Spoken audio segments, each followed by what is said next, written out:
اللهم صل على سيدنا ومولانا محمد معدن الجود والکرم وآلہ وصحبہ وبارک وسلم۔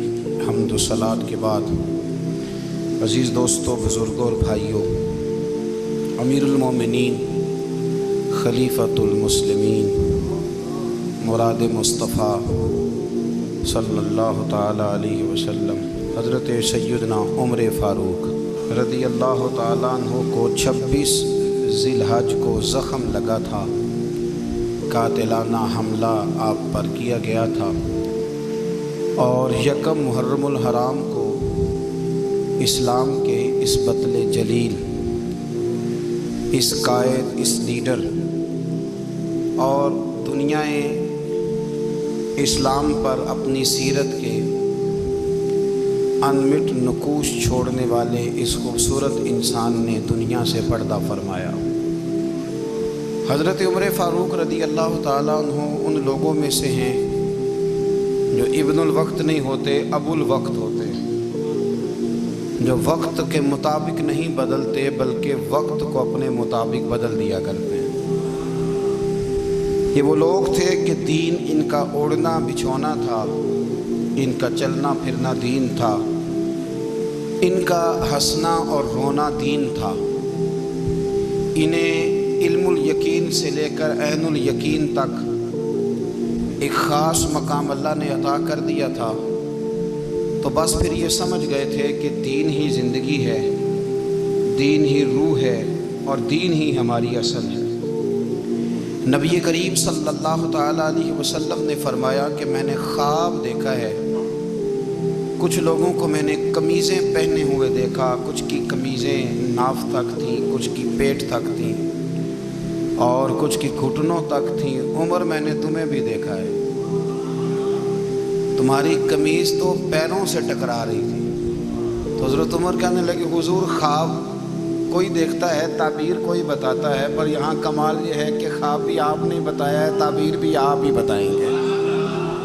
حضور پھر بتا دیں اس خواب کی تعبیر کیا ہے؟ تو حضور نے فرمایا تعبیر یہ ہے کہ کسی کا دین ناف تک، کسی کا گھٹنوں تک، کسی کا پیٹ تک، اور عمر تو سارا ہی دین میں لپٹا ہوا ہے، تو سارا ہی دین دار ہے، سارا ہی۔ حضرت عمر فاروق رضی اللہ تعالیٰ عنہ آئیڈیل ہیں، ایک ہیرو ہیں۔ ان کی زندگی کے درجنوں پہلو ہیں، ہر سال ہم ایک پہلو بیان کر دیتے ہیں، کبھی عدل و انصاف پہ بات کر لیتے ہیں، کبھی نظام حکومت پر۔ ان کی زندگی کا ایک پہلو آج بھی ہماری گفتگو کا عنوان رہے گا، پر حضرت عمر کا مرتبہ اور مقام یہ ہے کہ نبی کریم علیہ السلام نے فرمایا کہ جبریل امین 950 سال میرے عمر کی شان بیان کرے تو عمر کی شان ختم نہیں ہوتی۔ 950 سال اگر حضرت جبریل بھی بیان کریں تو یہ مقام ہے سیدنا فاروق اعظم کا۔ اللہ تبارک و تعالیٰ نے جس طرح سارے نبیوں میں شان حضور کو عطا فرمائی، اسی طرح تمام نبیوں کے حواریوں میں سب سے زیادہ شان حضور کے غلاموں کو عطا فرمائی۔ قرآن مجید میں اللہ کریم نے فرمایا، یا ایھا الذین آمنوا قوا انفسکم واہلیکم نارا، فرمایا اے ایمان والو، خود بھی جہنم کی آگ سے بچو اور اپنے گھر والوں کو بھی دوزخ کی آگ سے بچاؤ۔ خود بھی بچو اور اپنے گھر والوں کو بھی، کس کو جی؟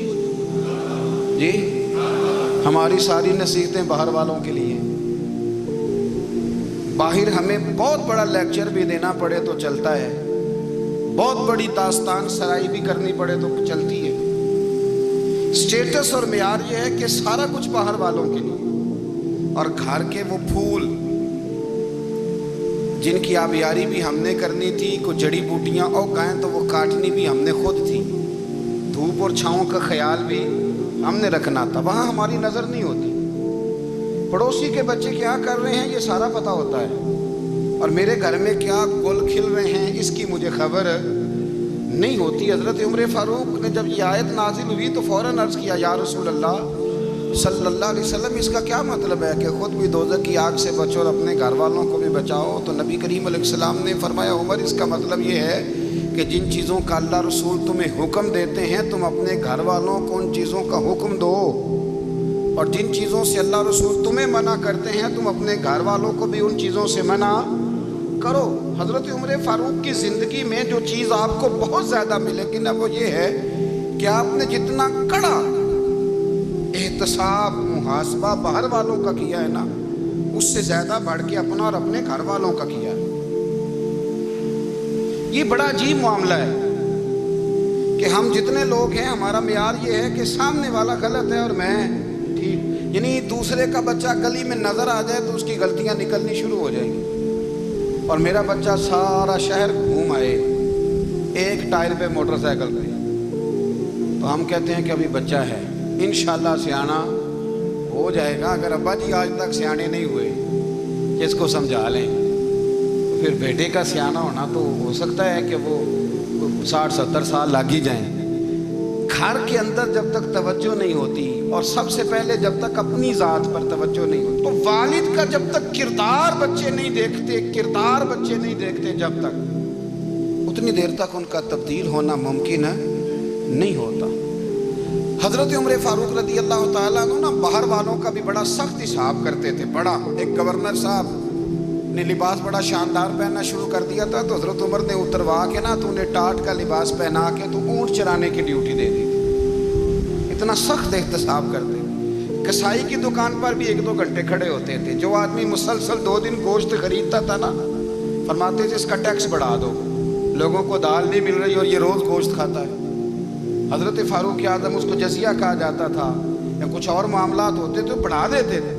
مسلسل جو 2 دن آدمی گوشت کھاتا تھا فرماتے تھے مدینے میں غربت ہے، اگر یہ والا نظام تم کرو گے تو غریب لوگ کس کی طرف دیکھیں گے۔ لیکن اس سے زیادہ بڑھ کر جو ان کی زندگی کا معیار اور سٹیٹس تھا وہ یہ تھا کہ اپنے گھر کا خاص خیال رکھتے، خاص توجہ کرتے۔ ملک شام سے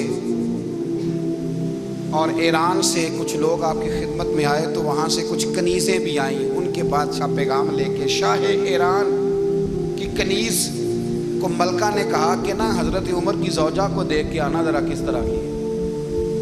ہمارے ملک میں کیا کہتے ہیں خاتون اول، جی خاتون، باقی سارے دووں میں خاتون اول، ذرا خاتون اول کو دیکھ کے آنا۔ تو وہ جب آئی نا گھر میں ملنے تو کہا کہ مجھے میری ملکہ نے کہا تھا کہ عمر کی زوجہ سے اہلیہ سے ملاقات کر کے آنا۔ تو حضرت عمر کی اہلیہ نے نا ایک جوڑا کپڑوں کا دے دیا ملکہ کے لیے اور ایک خوشبو کی شیشی دے دی۔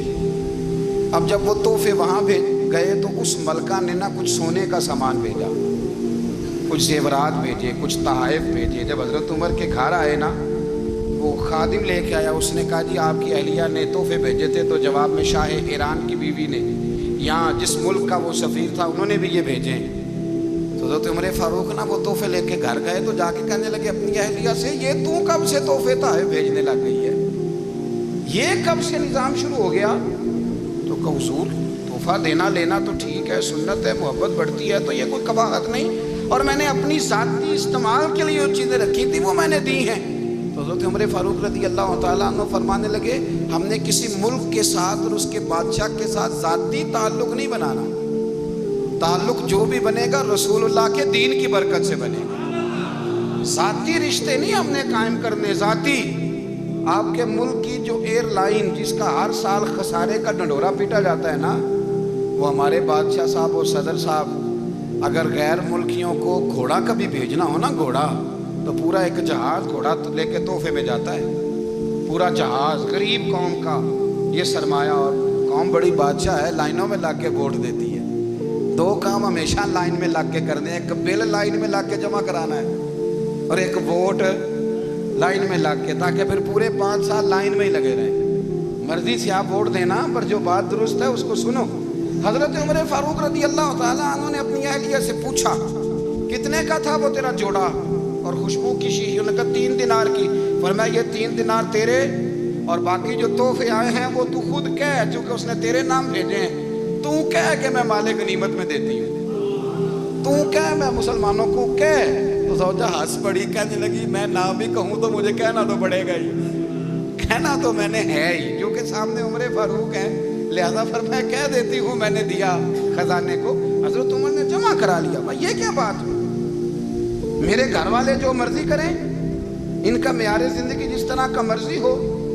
اور حضرت عمر ایک جملہ کہا کرتے تھے، اللہ کرے کہ یہ باتیں اس دور حاضر میں ہماری سمجھ میں آئیں.